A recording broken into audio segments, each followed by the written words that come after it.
C'est un matin particulier pour Arthur Vincent. En cette fin septembre, le jeune international fait sa rentrée scolaire. Ici, à la Montpellier Business School.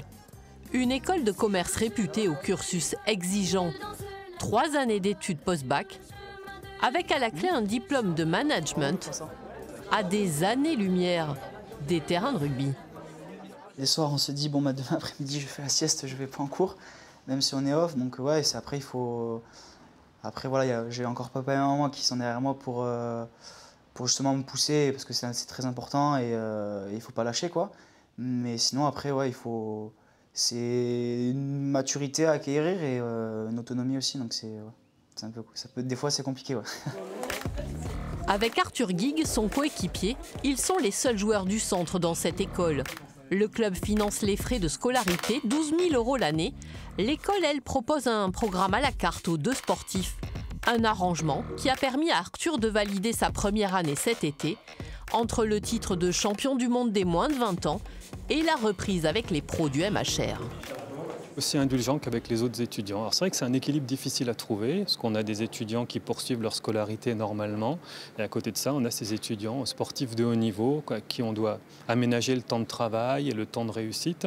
Donc non, je dirais pas qu'on est plus indulgent, on est plus arrangeant.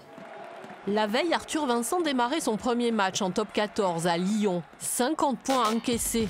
Un retour en bus à 2 h du matin, des traumatismes sur tout le corps. Du coup, penser aux études, ça peut vite devenir secondaire. Au centre de formation, celle qui remet tout le monde dans le droit chemin, c'est elle, Isabelle Gély, au club depuis 1992. Je suis la pénible de service, je leur rappelle ce qui est la diététique, l'hygiène, les études, que peut-être ils ne deviendront pas rugbyman professionnels. Devenir professionnel, le rêve des 29 pensionnaires du centre. Un rêve qu'un tiers seulement pourront réaliser. Pour eux, le bac était une fin en soi et ensuite ils voulaient se consacrer au rugby. Donc le plus compliqué, c'est ça, c'est de trouver le déclic, prendre le temps. Parfois c'est compliqué parce que le temps, ils ne l'ont quasiment pas.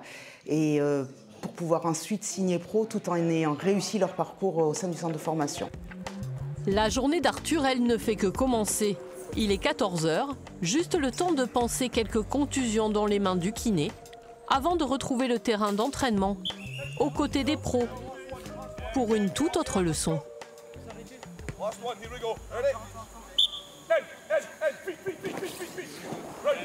Go.